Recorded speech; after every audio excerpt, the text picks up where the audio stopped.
Yo, what's good YouTube? It's boardzy, and this is going to be a review of the Attack Shark X3, a mouse that caught a stray in my Chinese gaming mouse rant. This is another one of the $50 50 gram, it's actually even cheaper than that, budget $33.95 Chinese mice. And if you're expecting me to hate on this and say like absolutely nobody should buy it, that's not going to be the case. I will talk about the flaws, which there are multiple, but overall, for the like mid-30s price range that this mouse is in, it's kind of ridiculous.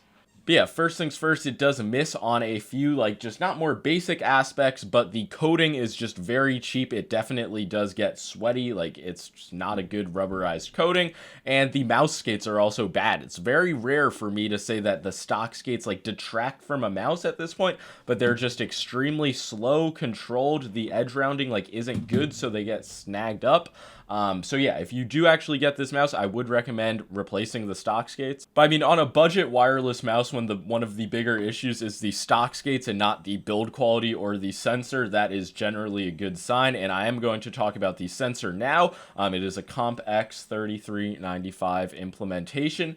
And at first, it was a stuttery mess. Like, the sensor would track fine, but there would just be hitches and stutters. This is a reported problem. But then somebody on my Twitter linked me to a mouse called the kailh M600, which uses the same software as this. So I was able to download that software, do a firmware update, and then the sensor felt absolutely flawless. And that software honestly saved the mouse for me. So shout out to the person who sent me it, because without it, the sensor would have never stopped hitching. It just wouldn't have ran smooth. There was also no debounce time adjustment setting on the standard software, so definitely some tips and tricks to enhance this mouse. But once it was all set up and running, it just felt really good and performed above its price range, in my opinion. I'm not saying that the quality control could not be all over the place on this mouse, but I did just place a random Amazon order. It's not like this was sent out to me and my unit is fucking rock solid. There is absolutely no flexing, no matter how hard I squeeze, really. Click quality is surprisingly good. Like, there's not really any side-to-side wobble,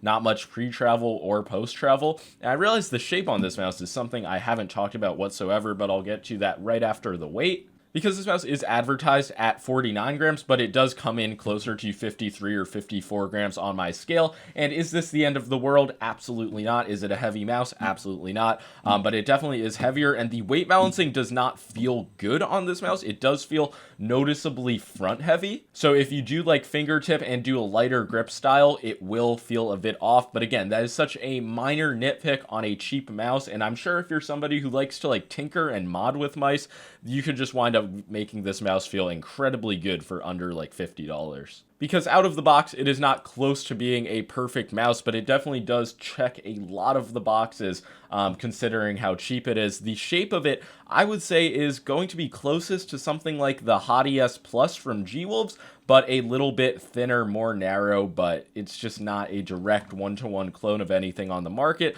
I will, of course, get a top-down camera angle momentarily. So while it does aesthetically look a lot like the GPX, it doesn't not feel like a scaled-down version of the shape or anything like that, but more narrow. Hot ES Plus is kind of how I see it, but it really is its own shape. And as you guys can see, it's not much like the Viper Mini either, being a lot taller and just not sharing too many similarities when it comes to curvature. It is going to have pretty aggressive curves at the hips, I guess is what people refer to that part of the mouse as now, but it has a very narrow grip width, pretty short in terms of length. There's no denying that this is a smaller mouse.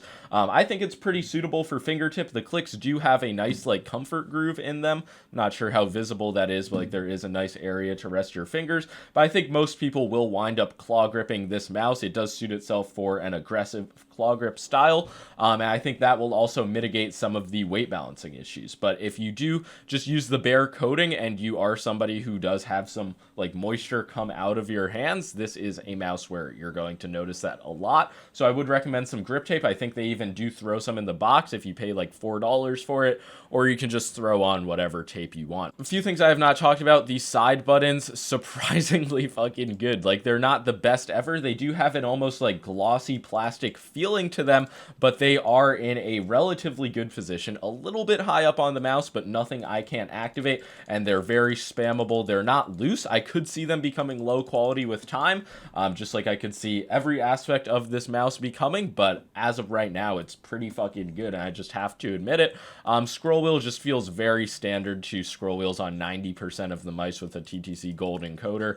Just notchy, pretty fucking fine. A few other smaller, at least to me, things about this mouse worthy of note are that it does have a Bluetooth mode, which is just like kind of crazy to see how cheap this mouse is, and that it's pretty much checking the box when it comes to all of the features. And it does not come with a wireless receiver. As you can see, I'm using like a pulsar adapter. But yeah, it does just come with the dongle, and I don't recommend plugging that in your PC for connectivity, especially with the way this mouse feels out of the box. They really set it up for failure, but once you get the M600 software, I'm telling you, this really felt as good sensor-wise as the like Pulsar, Lamzu, G-Wolves 1K mice do. And I honestly can't say for certain how the battery life is going to be. I have not used it from 100 to 0 charge. I've been charging this mouse a lot for some reason. But I would imagine similar to most 3395 mice, you can expect like a week to a week and a half on a full charge, depending on how much you use it. So yeah, in conclusion, I'm not going to give this mouse the seal of approval, but it has to be one of the best budget mice on the market, right up there with the Xiaopin Z1 Pro and the VGN Dragonfly F1 Pro series. I mean, there's few Chinese mice that really surprise me and make me think like, Jesus, this is a good deal for the price. But yeah, this is going to be one of them. The Attack Shark X3. Would I recommend any of these mice really over a Death Adder V3 wired at $80 or $70? No, but I mean, hey, if you want a wireless mouse, this even has Bluetooth. It's hard to argue that there are many better deals under $50. So yeah, that's going to be that for the Attack Shark X3. I was legitimately able to use this and perform up to my best with it. But it's definitely not something that I'm going to consider maining or really keep in my main rotation. Just definitely a budget banger, and I officially apologize to whoever is behind the Attack Shark name, because clearly this mouse is cooler than I thought it was. But yeah, if you guys have any other questions, comments, share your experience, feel free to do that below. But yeah, it's going to be all. Like and sub if you enjoyed the video. Peace.